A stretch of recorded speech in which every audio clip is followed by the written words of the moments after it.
Continuing the study of the laws of Tzedakah and Maaser, or in other words, of offerings or charity and tithing. And we're looking at the importance of the charity collector, the Gabbai. One of the things that we looked at is the idea of the Kupa and the Tamchuim to help the poor. But today we no longer have these types of funds. However, nowadays we do have various trustworthy charity collectors, including organizations who raise money for many diversified needs of the people. Below, we've seen different aspects of these laws of charities and collectors and the monies they collect.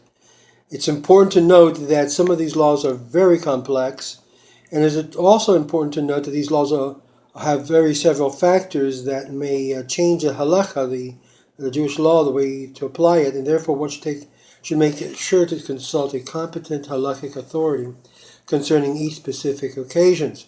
For this reason, we're going through this series to help give you some guide.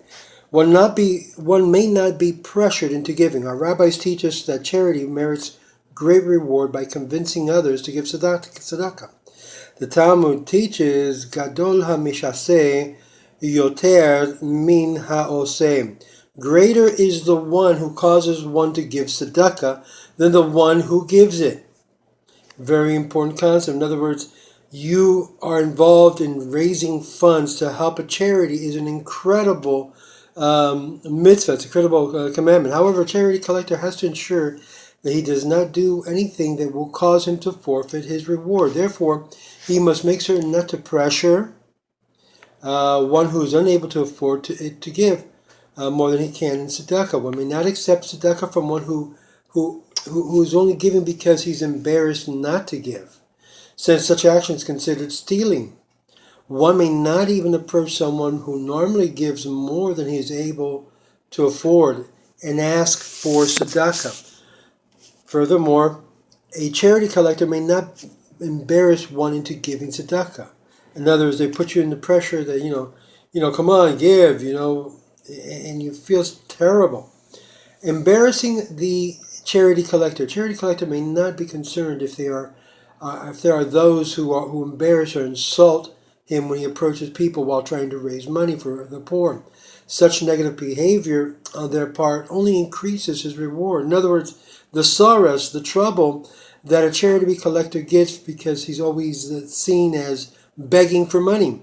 And that type of pressure from the outside, well, this person is all he wants, all he's interested is in about money. And even goes to the point of defaming or saying lashon hara about the person in order to try to discredit him in public to avoid and stop that person from being able to achieve his goal to raise money for the benefactors or for the purpose of the organization.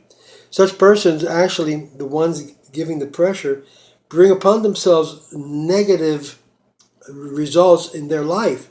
Bad mazal, things are not happening the way they want to. And this is why it's so important not to get involved in lashon hara. That's a whole different topic altogether.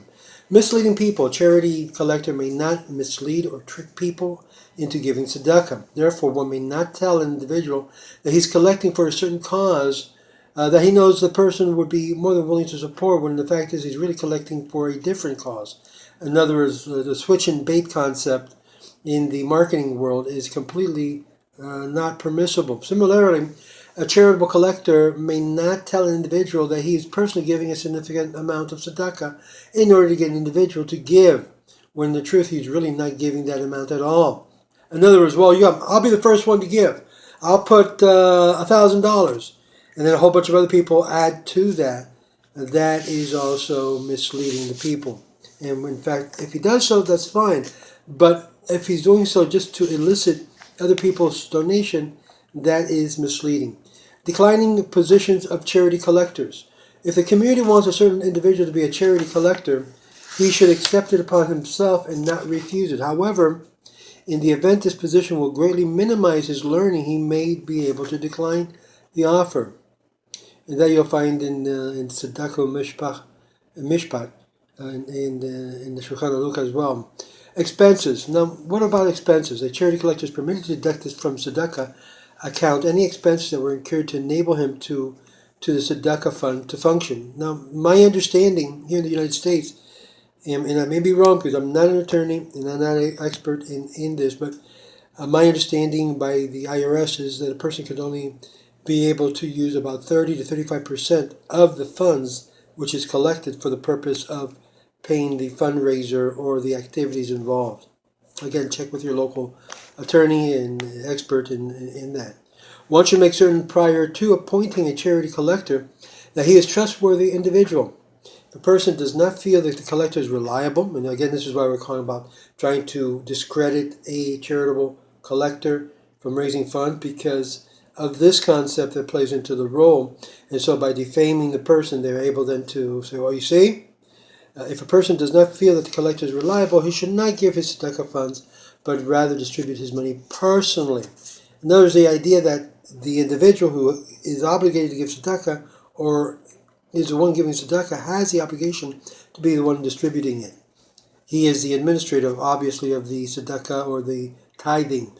Similarly, one should not give tzedakah to charity collectors who are not shomer Torah and mitzvot.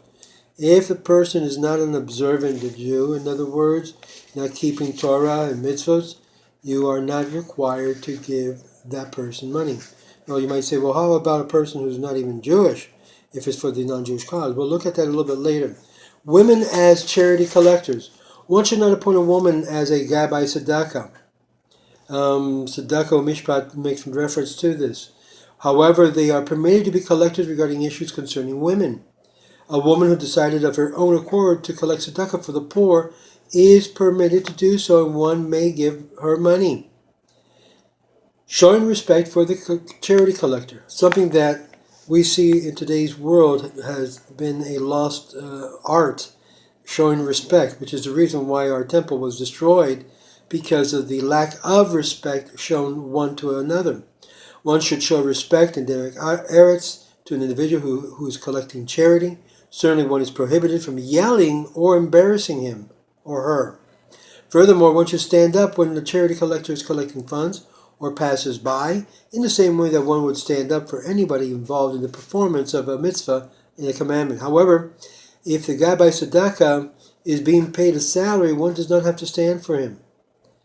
Respecting other charities. Not only must one show respect to charity collectors, but the charity collector himself must have derek eretz for other charity collectors and the tzedakah from which they are collecting. In other words, by showing respect and dignity of other organizations and people collecting for funds, it also reflects one's own perception of one's own charity that they're collecting for. In other words, respecting others has really a benefit to the person who is also collecting for their charity. A charity collector is permitted to inform other charities of generosities of individuals, provided it is done prudently, so that the donor will not be taken advantage. Kadima, list of charity collectors. Previously, we've seen an individual priority list in dispensing tzedakah funds. And the gabbai tzedakah does not follow the same priority list. He uses instead a scaled-down version of the priority list of the non-relatives of listed. The poor people of a city, the poor people of Eretz Israel, the poor people of Jerusalem takes precedence. The poor people of other cities. One who is a gabbai tzedakah should treat all people from the same town equally and not give priority to family and acquaintance. However, if he's faced with two people from the same category, he should use the third priority list to determine to whom to give tzedakah funds first. And this follows that those who have more pressing needs. Number 2, women before men. 3, Talmid Chacham. 4, Kohen Levi in Israel. Lending out tzedakah funds. Let's take a look at this idea of lending. Charity collector is permitted to lend out money from the tzedakah fund, provided that there will be sufficient funds available if the poor comes collecting. Changing the original recipient. A charity collector or organization that collects money for a specific purpose is not permitted to use that money for a different purpose, even if it's a greater necessity.